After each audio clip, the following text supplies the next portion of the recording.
Sigmund Freud explains human personality as complex and composed of multiple components. In his famous psychoanalytic theory, Freud identifies three elements of personality: the id, ego, and superego. These components work together to create complex human behaviors. Each element adds its unique contribution to personality, and the three interact to have a powerful impact on the individual. Different aspects of personality emerge at various points in life.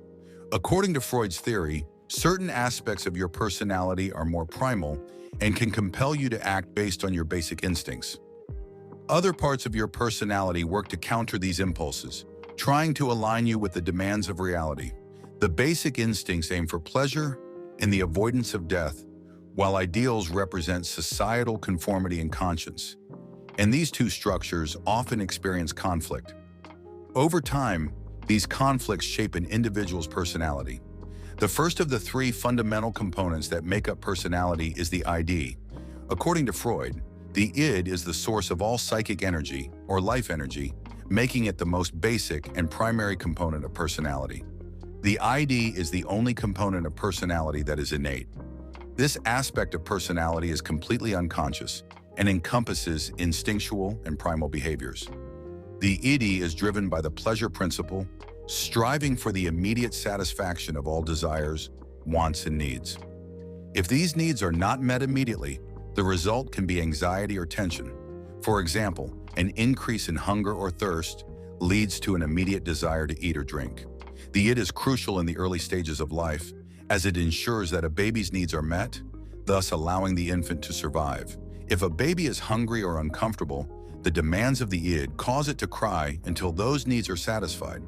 In other words, a small baby is entirely governed by the id. When these needs must be fulfilled, there is no reasoning involved. Imagine trying to convince a baby to wait until lunch to eat. It is not very feasible because the id requires immediate gratification, and the other components of personality have not yet developed, so the baby will cry until its needs are met. However, the immediate satisfaction of these needs is not always realistic or even possible. If we were entirely governed by the pleasure principle and that continued into adulthood, we might find ourselves taking things from others to satisfy our desires. This behavior would be both destructive and socially unacceptable.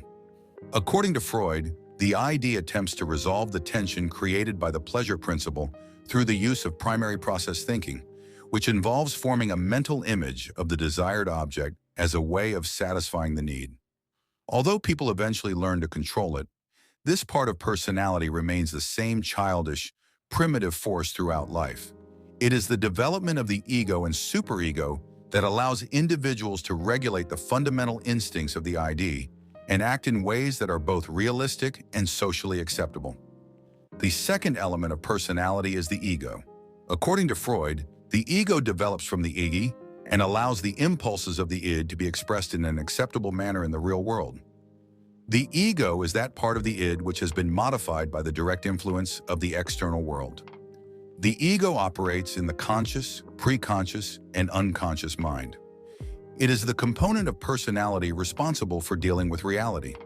It operates based on the reality principle, which seeks to satisfy the desires of the id in realistic and socially appropriate ways.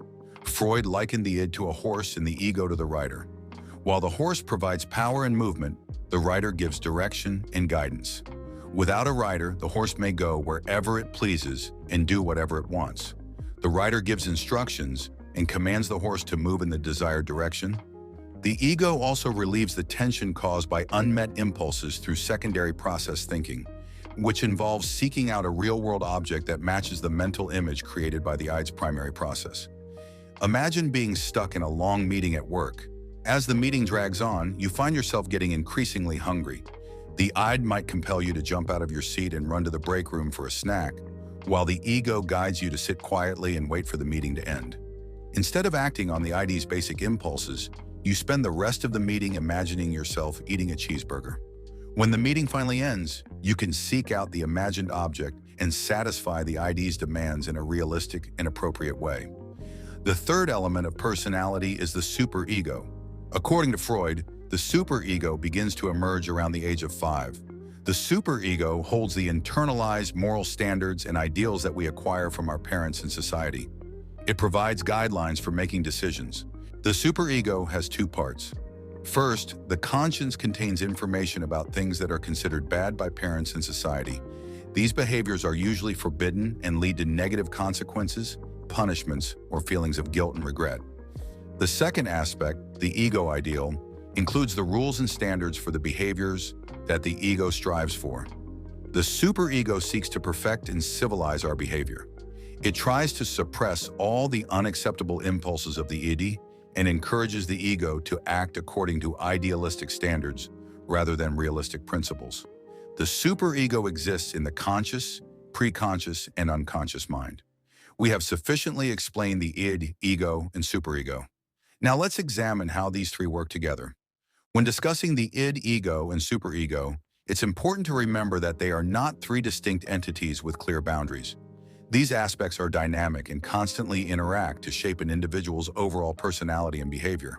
With many competing forces at play, it's easy to see how conflicts can arise between the id, ego, and superego. Despite these opposing forces, Freud used the term ego strength to describe the ego's ability to function effectively. A person with good ego strength can manage these pressures well, while someone with too much or too little ego strength may become submissive or destructive. According to Freud, the key to a healthy personality is balance among the id, ego, and superego. If the ego can successfully mediate between the demands of reality, the id, and the superego, a healthy and harmonious personality emerges.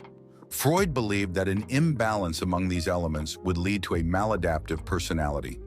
For example, a person with an overly dominant id may be impulsive, uncontrollable, or even criminal, acting solely on their basic urges without concern for whether their behavior is appropriate, acceptable, or legal. On the other hand, a person ruled by an excessively dominant superego may develop an overly moralistic and judgmental personality, rejecting anything or anyone they perceive as bad or immoral. So we have explored Freud's personality theory together. I hope you found it interesting. Don't forget to follow us for more videos like this. See you in the next one.